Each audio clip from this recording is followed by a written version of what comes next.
Hello, it's John Heaton, and today I'm going to cover a very a strong favourite of mine. It's a Paul Simon album from 1980, One Trick Pony. I thought I'd reviewed this on my channel, but looking at my list of videos, it seemed like I missed this one. I've certainly done 4 or 5 or 6 reviews of Paul Simon over the years, but this one is a particular favourite of mine, and I was thinking the consistency of his work over those first 4 albums is quite staggering, and I'm meaning the self-titled from 72, There Goes Rhyming Simon from 73, Still Crazy after all these years from 75, and then this one 5 years later.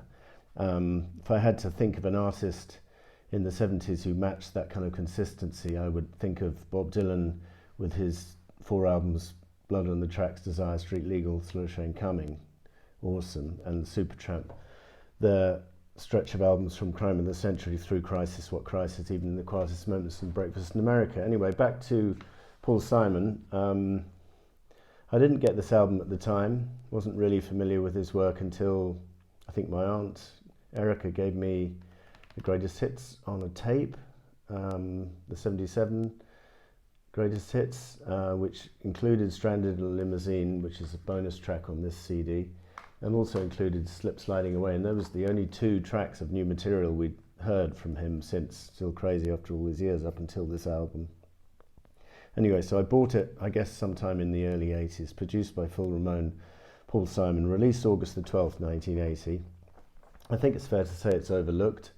His first 3 solo albums get a lot of praise, although I've noticed in the vinyl community Paul Simon doesn't get talked about a lot, which is a shame. I just think it's a superb album, and it's a superb band. If you listen to the musician credits on here, we've got Eric Gale on guitar, Steve Gadd on drums, Tony Levin on bass, Richard T on piano and keyboards, and Hugh McCracken on guitar as well. So it's a cracking band, New York based, I think, most of those guys, and some of the names will be familiar to you because they went on to play with several other artists that we know and love, including John Lennon, Tony Levin, and Hugh McCracken. So this was actually the soundtrack to a film, or sort of. It wasn't quite that, because some of the songs in the movies were slightly different versions, and some of the songs on the album were different from the movie, but more or less a soundtrack. And I've never to this day seen One Trick Pony. If any of you guys out there have seen it and have any comments about whether you think I should check it out, I can't seem to find it easily available. I don't think I've ever seen it in the shop, and it seems quite pricey to buy, but I do need to see it at some stage. I've seen a short clip on YouTube where he's with his whole band, because his whole band are all starring as the band of the lead actor in this film, One Trick Pony. But anyway, so that's to be discovered later. For me, Soft Parachutes is from the movie, and that's a bonus track on the CD, which is a very short, less than 2 minutes affair, nothing special. But the album opens with Late in the Evening, which is probably one of Paul Simon's classic songs of his entire solo career. And if you remember the concert at Central Park, Simon and Garfunkel, September 1981, this is one of the really top highlights of the whole concert. So much so that they did an encore of it at the end. And as you know, in that concert there were several solo songs sung by Simon and Garfunkel jointly, and this one works really well, as did American Tune and Kodachrome, to name but 2 others. Slip Sliding Away was outstanding as well.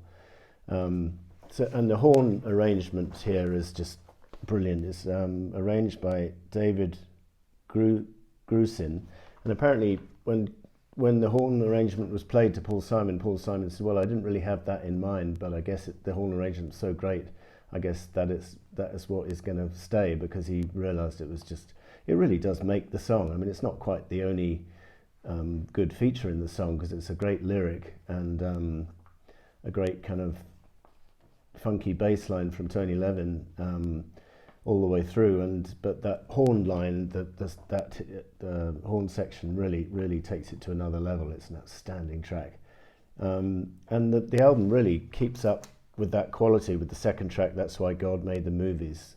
And this you know, some people, I think it was George Harrison saying, you know, I was listening to Paul Simon and maybe he was listening to this song because I think he said, I didn't know his mother had died when he was young, and then he realised that this song was made up, basically. It's just, you know, he makes up a character and writes a story. When I was born, my mother died. She said, bye bye baby, bye bye. I said, where are you going? I'm just born. She said, I'll only be gone for a while. My mother loved to leave in style, and that's why God made the movies. Just a great lyric and a great shuffling acoustic beat, and as I say, a top-notch band, and I love that song to bits. One Trick Pony was recorded live, and I wrote this down, at the Cleveland Agora Stadium, 1979, with the same band. And I thought maybe it was just made to seem live for the movie, but it is actually a live recording from '79, which is interesting. And it's a decent song, shuffles along nicely with an interesting lyric. One Trick Pony is a kind of phrase, in case you didn't know, for someone who's only good at one thing and doesn't have much talent. But anyway, it's not my favourite song on the album, but I still think it's very top quality. How the Heart Approaches What It Yearns, a gorgeous ballad, and there's an early version of this on here, I think, on the Spiritual Highway, I think it is. Or All Because of You, or one of those extra tracks is an early version of this, and then the other bonus track is an early version of Oh Marion, the last track on side one, and they're both outstanding tracks. And I mean, lyrically, musicianship-wise, tune-wise, this is a very strong side one. And you put on side two, and you got Ace in the Hole, which is probably my least favourite on the album, but it's a decent joint vocal between Paul Simon and Richard T. Richard T, if you remember, did perform at the concert for Central Park along with Eric Gale as well, I think. Anthony Jackson was on bass for that, not Tony Levin. So Ace in the Hole is another live track recorded in Cleveland, and that's followed by a glorious ballad, Nobody. Who knows my secret, broken bone? Who knows my flesh? Who feels my flesh when I am gone? Who was a witness to the dream? Who kissed my eyes and saw the scream lying there? Nobody. It's a lovely, tender love song. And Jonah, another gorgeous tune with lovely keyboards piano from Richard T. And is there someone playing synthesizer? There's horns and strings arranged by Paul Simon on that song. They say Jonah was swallowed by a whale. I say there's no truth to that tale. It's a lovely song. God Bless the Absentee is probably my favourite song on the album after Late in the Evening. Lovely catchy piano riff from Richard T. and words to die for in this one, particularly the last verse. Lord, this country's changed so fast. The future's in the present, the present's in the past. Highways are in litigation, the airports disagree. God bless the absentee. God bless the absentee. Superb little bass fills from Tony Levin in this song, and as I say, nice piano from Richard T. Just altogether a very strong band performance. And then we've got Long Long Day, which is actually a duet between Paul Simon and Patty Austin. I guess that features in the film, and it's a nice relaxing way to end the album.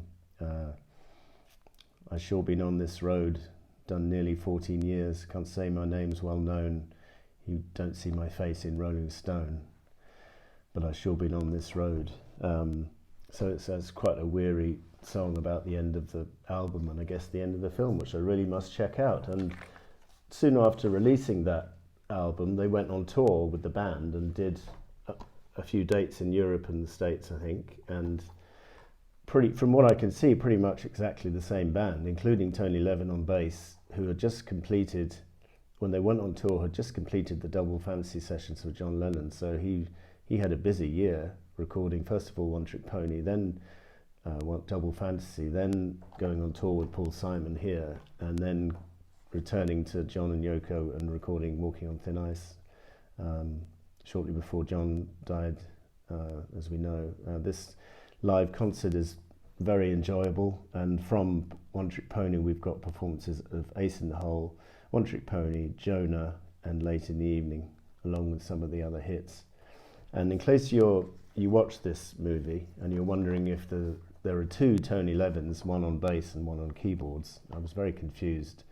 I was thinking, oh, so Tony Levin plays a bit of keyboards, but then I saw him playing bass, and I thought there can't be two of them. And then I looked it up, and it's Tony Levin's brother, Peter Levin, playing on the keyboards. So there's an interesting fact for you. So I think this is a very strong album. This is the inner sleeve, and you can see the picture of the band there with Steve Gadd, Tony Levin, the tall guy with the moustache, and other pictures from the movie here, and the lyrics, very nice.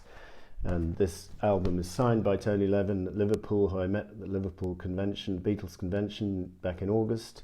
And this is the back cover. And if you haven't checked it out, I highly recommend it. That was One Trick Pony. Thanks for watching. See you next time.